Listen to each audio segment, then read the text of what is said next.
Guys नमस्कार। और आप लोग देख रहे हैं YouTube channel study centre for GS तथा आप लोगों को बहुत बहुत स्वागत है इस चैनल में। दोस्तों आज हम पढ़ने वाले हैं मध्यकालीन भारत के बारे में पढ़ेंगे, ठीक है। और यहीं से मध्यकालीन भारत सब स्टार्ट कर दिए हैं, तो इसके बाद सल्तनत काल, उसके बाद आपका मुग़ल, फिर उसके बाद आपका आधुनिक इतिहास, सब कुछ अब धीरे धीरे कवर करेंगे, ठीक है। और जो रहा ये प्राचीन इतिहास वाला पोर्शन, इसको हम बाद में कवर कर लेंगे। तो आइए देखते हैं इसके बारे में। दोस्तों अगर हम बात करें भारत में अरब आक्रांताओं की, भारत में जो अरबों का आक्रमण था उसमें अगर हम उसकी बात करें तो सबसे पहले ज़रूरी हो जाता है इस्लाम धर्म के बारे में जानना, क्योंकि कहीं ना कहीं ये जो अरब आक्रांता थे ना कि इस्लाम धर्म से रिलेटेड थे, ठीक है। तो इसलिए ज़रूरी हो जाता है कि इस्लाम धर्म का उदय कैसे हुआ, कब से हुआ, ये सब चीज़ें जानना बहुत ज़रूरी है। तो आइए जानते हैं इसके बारे में। इस्लाम धर्म, इस्लाम का मतलब क्या होता है? इस्लाम का मतलब ही होता है विनम्रता, पवित्रता, शक्ति में प्रवेश करना, इस्लाम का मतलब होता है। और जो इसके फॉलोवर हैं, जो इसके अनुयायी हैं, इस्लाम धर्म के जो मानने वाले लोग हैं, उन्हें बोलते हैं मुसलमान। और मुसलमान का अगर हम एक तरह से संधि विच्छेद करें ना तो इसका मतलब ही होता है मुसल्लम प्लस ईमान, ठीक है। मुसल्लम प्लस ईमान मतलब जिसका ईमान पुख्ता हो, उन्हें बोलते हैं मुसलमान। और इस्लाम धर्म को जो लाने वाले व्यक्ति थे ना, ये जो इसके प्रवर्तक थे, एक मोहम्मद साहब थे, मोहम्मद साहब नामक व्यक्ति थे, उन्होंने इस्लाम धर्म को लाया। आइए देखते हैं इसके बारे में। जो मैंने क्या बोला, प्रवर्तक, तो इनके जो प्रवर्तक थे ये मोहम्मद साहब थे। कौन थे? मोहम्मद साहब। और मोहम्मद साहब के अगर हम इनके घर परिवार की बातें करें, इनके फैमिली रिलेशंस की बातें करें, तो इनके जो पिता थे, इनके पिता का नाम अब्दुल्ला था और इनकी माता का नाम अमीना थी, ठीक है। और पुत्री थी एक इनकी फातिमा, ठीक है दोस्तों। और इन्हीं जो पुत्री का, इनकी पुत्री का विवाह फातिमा का एक अली नामक व्यक्ति से हुआ था, ठीक है, जो कि इनके दामाद कहलाए अली। और इनके एक चाचा थे अबू तालिब और इनकी पत्नी थी खादिजा बेगम। तो दोस्तों अगर हम खादिजा बेगम की बात करें तो खादिजा बेगम जो थी ना, ये एक विधवा स्त्री थी, ठीक है। इन्होंने एक विधवा स्त्री से शादी किया था। अगर हम इनकी महानता की बात करें तो इस बात से ही प्रमाण मिलते हैं, इस बात से ही स्पष्ट हो जाता है कि अगर दोस्तों अगर आप किसी लड़के को ले लो इस समय, किसी भी एक नवयुवक या युवक को ले लो जिसकी शादी, अगर उसको बोलो कि शादी आप किसी विधवा से करके दिखाओ, कर पाएगा? आपसे हम बोलते हैं आप करोगे विधवा शादी? नहीं करोगी, ठीक है ना।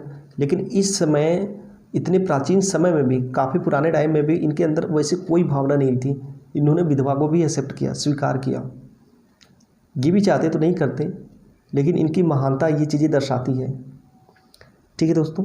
तो आइए इसके बारे में जानते हैं। कुछ सन है इसके बारे में जाने क्या है, क्या नहीं है, कैसे है, तो उसके बारे में देखते हैं। 570 एडी जो है, अच्छा एडी क्या होता है? अब आप लोगों को कन्फ्यूजन होगा, बहुत से लोग नहीं जानते होंगे। आपको बता दूं कि जो आपके ईसा मसीह थे ना, इनके मरने के बाद एडी की शुरुआत हुई, ठीक है, मतलब आफ्टर डेथ।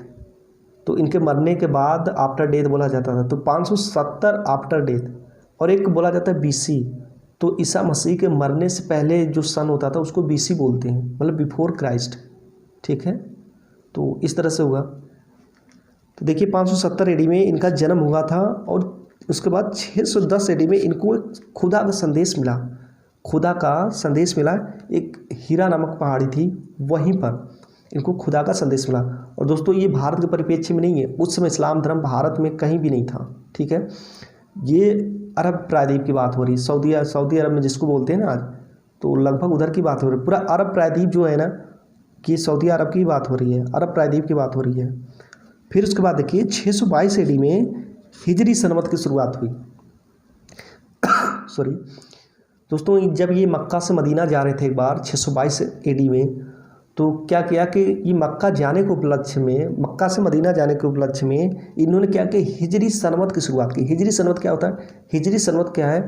ये इस्लाम का एक कैलेंडर होता है, उसी को बोलते हैं हिजरी सनवत, ठीक है।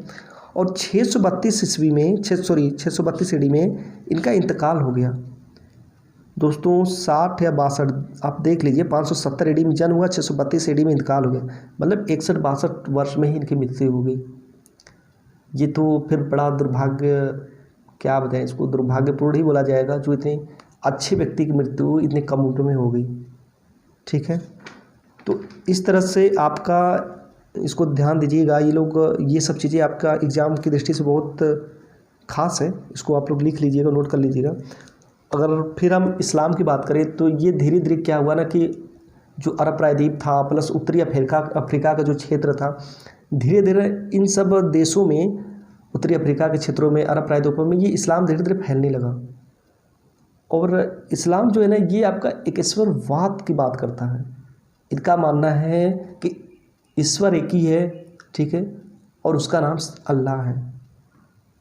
और जो इस्लाम के फॉलोवर होते हैं इन्हें क्या होता है कि दिन भर में 5 बार नमाज करनी पड़ती है, मतलब करना ज़रूरी होता है। उसके बाद ये हो सके तो, संभव हो सके तो ये मतलब ये मक्का की यात्रा करें अपने जीवन काल में एक बार, प्लस दान दक्षिणा करें।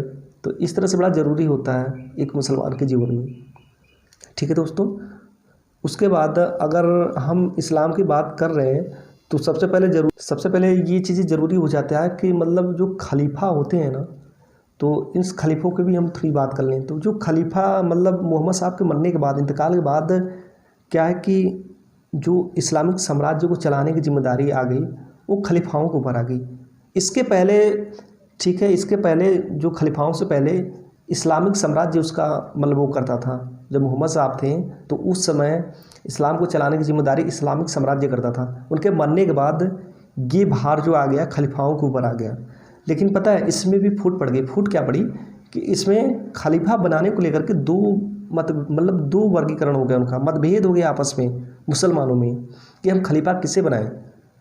मतभेद ये वह सुन्नी हो गया, शिया हो गया। सुन्नी का मतलब कुछ और था, शिया कुछ और कहता था। सुन्नी बोलता था कि जो फॉलोवर है, जो अनुयायी है, कोई भी बन सकता है खलीफा, ठीक है, कोई भी खलीफा बन सकता है जो फॉलो करता है इस्लाम को। लेकिन ये जो शिया थे ये रूढ़िवादी थे, ये परंपरावादी थे। इनका कहना था नहीं, ऐसे कैसे होगा, खलीफा वही बनेगा जो मोहम्मद साहब के रिश्तेदार हैं, सगे संबंधी हैं, सिर्फ उन्हीं को बनाया जा सकता है, ठीक है। तो इनका मानना था कि इनके जो दामाद थे मोहम्मद अली, उनको बनाया जाए। और जबकि ये आपके सुन्नी वाले थे, ये अबू बकर को पहला खलीफा इन्होंने घोषित कर दिया था। तो इस तरह से खलीफा को लेकर दोनों में लड़ाइयाँ काफ़ी हुई, और जिसका वर्तमान स्वरूप आज भी देख रहे हैं कि शिया सुन्नी में आज भी बहुत गहमा गहमी चलती है। दोस्तों हमारे भारत देश में तो ऐसा कुछ नहीं दिखता, बस कभी कभार ऐसे मौक़ों पर मतलब थोड़ा एक दूसरे को दिखाने के लिए, प्रतिद्वंदी दिखाने के लिए ऐसा कर दिया जाता है। बट हमारे यहाँ तो भारत में नहीं चलता। लेकिन अगर आप विदेशों की बात करें तो वहाँ पर आज भी IS और पता नहीं कितने कितने गुट जो हैं ये आपस में शिया सुन्नी के रूप में भिड़ते रहते हैं। हर दिन मस्जिद में तो कहीं रेलवे स्टेशन पर बम ब्लास्ट देखने को मिलता है। ये तो हमारे भारत देश की जो इतनी बढ़िया संस्कृति है, यहाँ मेल मिलाप है कि जो मिलजुल कर रहते हैं, कोई मतलब नहीं है लड़ाई झगड़ी से। तो दोस्तों इस तरह से हमने इस्लाम धर्म के बारे में कवर किया है। अब नेक्स्ट चैप्टर में हम लोग पढ़ेंगे भारत में अरबों का आक्रमण, और बहुत अच्छे ढंग से कवर करेंगे, ठीक है दोस्तों। तो देख लीजिएगा आप लोग क्या है कैसे, और पसंद आए वीडियो तो लाइक कीजिए, शेयर कीजिए, सब्सक्राइब कीजिए, कमेंट कीजिएगा, ठीक है। नमस्कार।